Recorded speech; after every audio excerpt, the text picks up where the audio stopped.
24-এর গণ অভ্যুত্থানে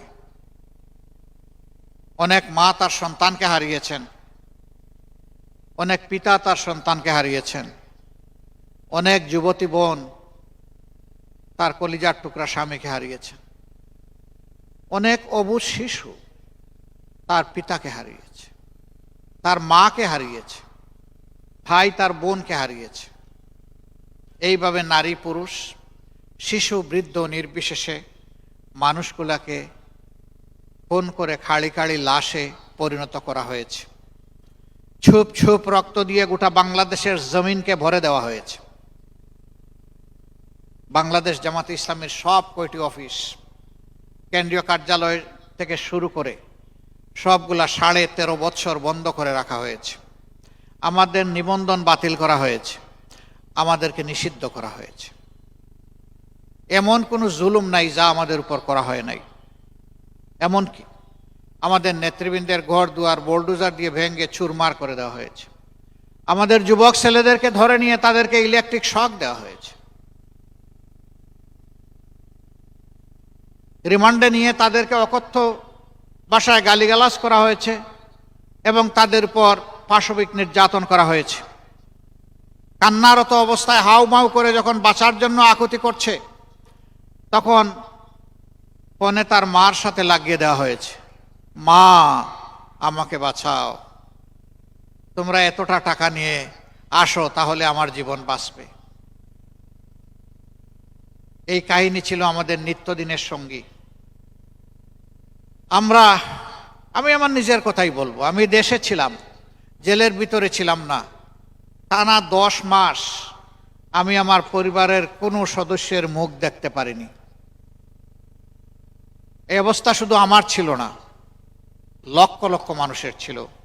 শুধু জামাতে ইসলামের নেতাকর্মীর ছিল না, বিএনপি সহ সকল দলের নেতাকর্মীর। এই যে বীর মুক্তিযোদ্ধা, যুদ্ধের সূচনা লগ্নে যিনি চিৎকার দিয়ে সাহস করে সিংহের মতো গর্জন করে বলেছিলেন, উই রিভল্ট, হে পাকিস্তান সেনাবাহিনী এবং শাসক, তোমাদের বিরুদ্ধে আমরা বিদ্রোহ করলাম, অস্ত্র হাতে নিয়ে যুদ্ধ নেমেছিলেন, সেই বীর বিক্রম মুক্তিযোদ্ধাকেও তারা রেহাই দেয়নি। চট্টগ্রামের আদালতে আইনকে সম্মান করে একটি মামলায় হাজিরা দিতে গেলে তার উপর হামলা করে তার মাথা ফাটিয়ে তাকে রক্তাক্ত করা হয়েছিল।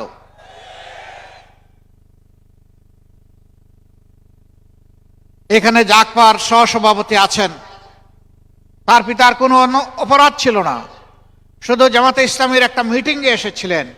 সেই অপরাধে তার বিরুদ্ধে মামলা দিয়ে চিটাঙ্গের আদালতে, ঢাকার আদালতে তাকে এক জেল থেকে আরেক জেলে টানাটানি করা হয়েছে। এ সময় পাশে থেকে সারা দেশবাসী আমাদেরকে সাহস জুগিয়েছেন, দোয়া করেছেন, সাহায্যের হাত বাড়িয়ে দিয়েছেন, আমাদেরকে তারা ভালোবেসে আশ্রয় দিয়েছেন।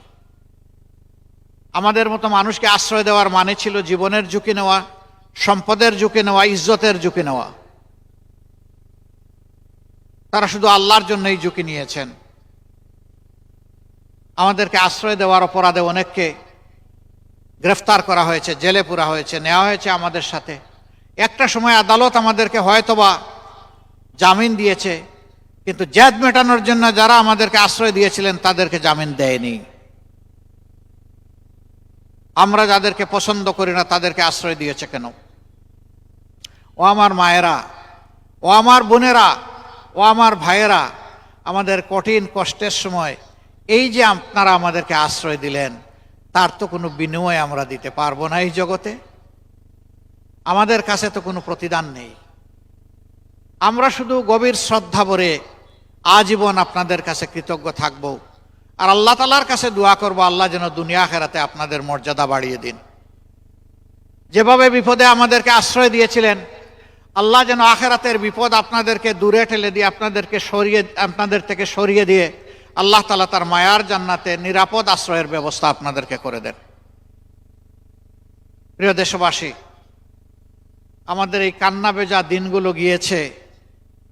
আমাদের যে নেতৃবৃন্দ সমস্ত যোগ্যতা উজাড় করে সততার সাথে আল্লাহকে ভয় করে দেশকে ভালোবাসে, মানুষকে ভালোবাসে, এই দেশে সেবা খেদমত করেছেন, রাজনীতি করেছেন, জগতের সবচাইতে নিকৃষ্ট অপবাদ তাদের বিরুদ্ধে দিয়ে তাদেরকে খুন করা হয়েছে।